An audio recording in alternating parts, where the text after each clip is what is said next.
Bonjour et bienvenue pour cette nouvelle séquence des paroles de la vie éternelle avec Marc Joseph. Nous sommes aujourd'hui le 10 décembre. 10 décembre 2023 et je suis encore venu te redire que c'est pour toi un jour de grâce que Jésus-Christ te donne à vivre. Un jour de grâce que tu peux vivre encore dans la présence de Jésus-Christ. Jésus-Christ qui promet d'être avec toi tous les jours jusqu'à la fin du monde. Jésus dit, je suis avec toi tous les jours jusqu'à la fin du monde. Et ça, c'est une réalité pour tous ceux qui croient en Jésus-Christ, tous ceux qui ont reçu Jésus-Christ dans leur vie. Et souvent, les croyants en Jésus-Christ tombent aussi dans la déprime, dans le découragement, dans la peur, parce que seulement ils oublient cette promesse de Jésus-Christ qui dit, je suis avec toi tous les jours jusqu'à la fin du monde. Si tu prends conscience que Jésus-Christ est avec toi, donc tu as le pouvoir de bannir la peur, de bannir la panique, de bannir la déprime de ta vie. Parce que quoi qu'il puisse arriver, Jésus-Christ sera avec toi. Et quand Jésus-Christ est avec toi, eh bien, il est capable de tout faire pour toi. Là où les choses sont impossibles, Jésus-Christ dit que tout est possible à celui qui croit. Quand les autres vont te dire, mais c'est mort, c'est fini, il n'y a pas de solution pour toi.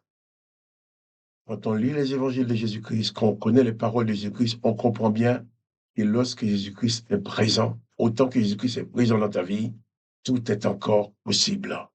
Les hommes peuvent dire leur dernier mot pour toi, disant que c'est fini. Mais quelquefois, lorsque les hommes disent c'est fini, et Jésus-Christ dit ça commence. Donc je suis venu te dire ce matin, Jésus-Christ est dans ta vie. Tu l'as reçu dans ta vie, donc il est avec toi. C'est une réalité.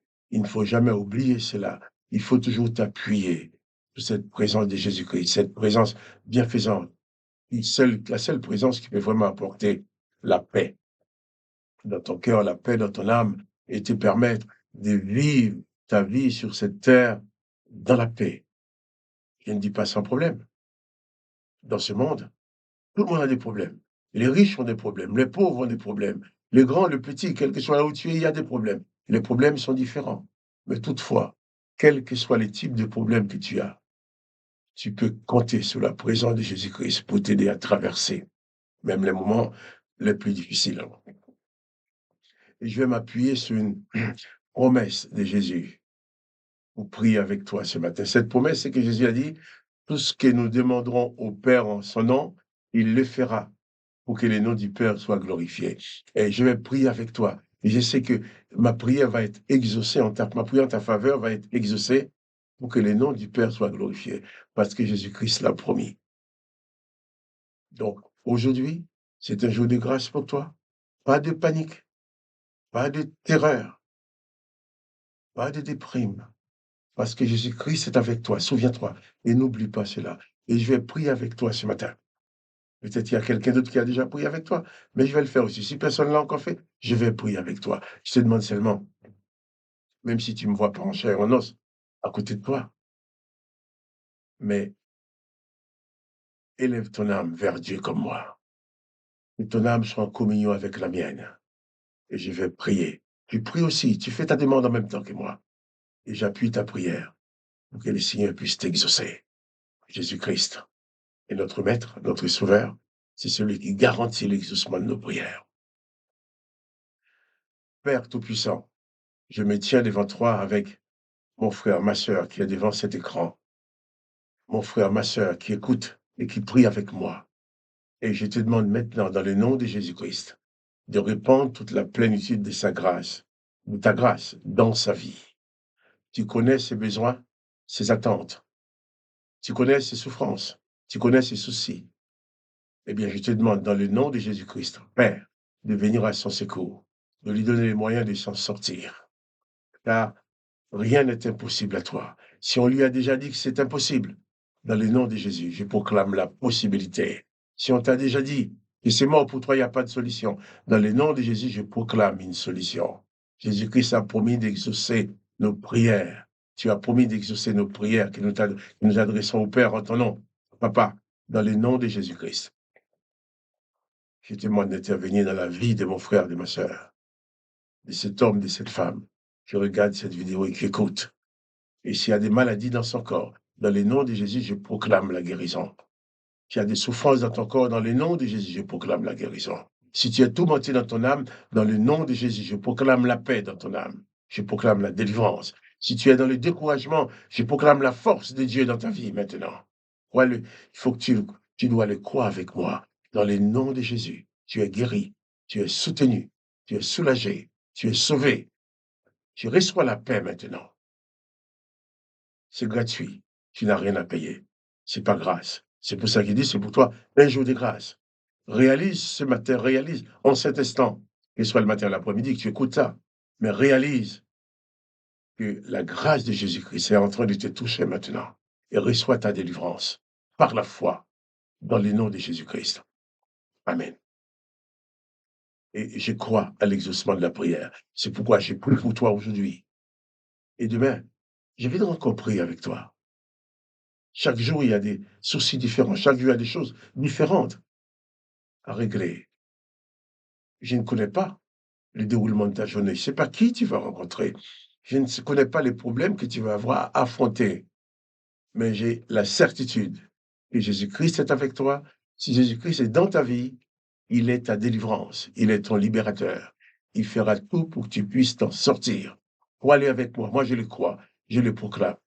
Que la grâce du Christ soit dans ta vie et que la bénédiction du Christ remplisse ta vie maintenant. Père, je te dis merci parce que vraiment tu bénis, tu exauces ma prière et tu bénis mon bien-aimé, ma bien-aimée qui prie avec moi dans le nom de Jésus-Christ. Amen. Maintenant, je vais lire avec toi le texte de l'évangile de Jean. Jean chapitre 4. L'histoire de Jésus qui va faire une rencontre. Le Seigneur Jésus sait que les pharisiens avaient appris qu'il faisait et baptisait plus de disciples que Jean. Toutefois, Jésus ne baptisait pas lui-même, mais c'était ses disciples. Alors il quitta la Judée et retourna en Galilée. Et comme il fallait qu'il passât par la Samarie, il arriva dans une ville de Samarie nommée Sichar, près du champ de Jacob, près du champ que Jacob avait donné à Joseph, son fils. Là se trouvait le puits de Jacob. Jésus, fatigué du voyage, était assis au bord du puits. C'était environ la 6e heure. La suite va être l'histoire d'une rencontre que Jésus va faire. Mais je vais m'arrêter quand même sur ces points qui nous parlent de Jésus fatigué du voyage. Jésus fatigué, je prends cette occasion pour dire que Jésus-Christ, sur la terre, en tant que fils de Dieu, il était Dieu, il est Dieu, mais il a pris complètement une forme humaine. Il a incarné notre chair. Il a eu un corps comme nous. Jésus a connu la faim, la soif. Il a connu la fatigue. Il a connu la douleur. Jésus a connu même l'humiliation.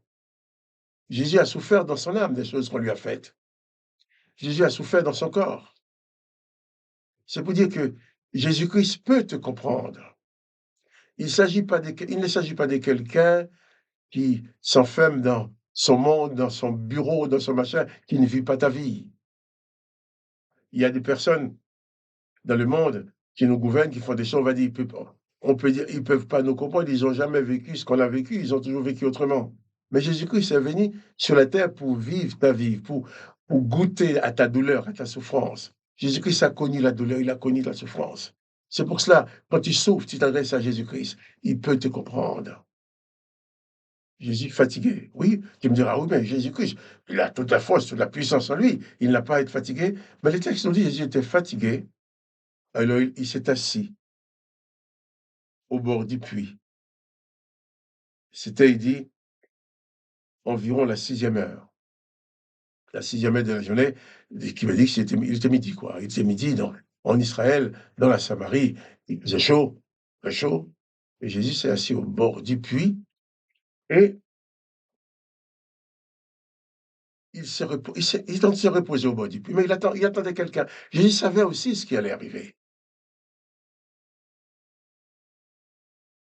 Et si nous lisons au verset 7, il dit maintenant, une femme de Samarie vint puiser de l'eau. Jésus lui dit, donne-moi à boire, donne-moi à boire. Une femme vient puiser de l'eau. Jésus lui dit, donne-moi à boire. Jésus va demander de l'eau à boire à cette femme. Pas parce que Jésus aurait pu puiser l'eau lui-même, il aurait pu, mais non, il a demandé de l'eau à cette femme dans le but de communiquer avec elle. Il est dit aussi, car ses disciples étaient allés à la ville pour acheter des vivres. La femme samaritaine lui dit, comment toi, qui es juif, me demandes à boire à moi, qui suis une femme samaritaine? Les Juifs, en effet, n'ont pas de relation avec les Samaritains. Voilà. Jésus, sur son parcours, fatigué, assis au bord d'un puits. D'abord, Jésus, qui connaît la fatigue comme toi, tu la connais. Jésus peut connaître la lassitude comme toi, tu la connais. Jésus a connu la souffrance comme toi, tu l'as connue. Toi, tu la connais maintenant. Jésus a connu des moments où on les traitait avec mépris, comme on peut faire pour toi. Il n'y a rien que tu puisses vivre sur la terre que Jésus n'a pas vécu. Seulement, Jésus n'a pas commis le péché. La preuve, il a dit à ses accusateurs, lesquels parmi vous peut me convaincre du péché? Jésus a toujours fait les choses dans la droiture. Mais Jésus était dans un corps humain. Et dans ce corps humain, il a connu les mêmes souffrances que tu connais aujourd'hui. Il a connu les mêmes douleurs. Alors il peut te comprendre. C'est pour ça, lorsque je te dis que Jésus-Christ est avec toi, lorsque Jésus-Christ dit qu'il est avec toi tous les jours jusqu'à la fin du monde, c'est parce que lui, il te comprend. Dans cet cas, les gens autour de toi vont te juger, vont même te condamner. Ils vont te rejeter. Mais Jésus-Christ ne te jugera jamais, ne te condamnera jamais, ne te rejettera jamais. Il dit seulement, venez à moi, vous tous qui êtes fatigués et chargés. Je vous donnerai du repos. Jésus a connu la fatigue. Et il dit, toi qui es fatigué, viens à lui. Peut-être, tu es tourmenté par la fatigue. La fatigue parce que tu as beaucoup travaillé. Ou parce que tout simplement, il y a les circonstances de la vie qui te fatiguent, des circonstances qui sont en train de miner ta santé. Ou parce que tu as un dérèglement dans ton corps qui provoque la fatigue. Dépose cette fatigue aux pieds de Jésus. Bien entendu, prends le temps de te reposer. Mais je vais dire par là, Jésus-Christ a connu la fatigue, il a connu la faim, il a connu la soif, parce qu'il a demandé à boire à cette femme. Jésus-Christ a connu toutes les circonstances que tu peux avoir à vivre. Jésus les a connues aussi. Donc, il peut te comprendre. Donc, souviens-toi que Jésus-Christ est avec toi. Nous allons reparler de cette femme demain matin. Demain matin, nous allons en reparler. Mais je vais m'en arrêter là, mais pour te dire seulement, Jésus-Christ est celui seul qui peut comprendre toutes les situations de ta vie. Il n'y a rien qu'il ne puisse comprendre. Alors tu peux lui faire confiance.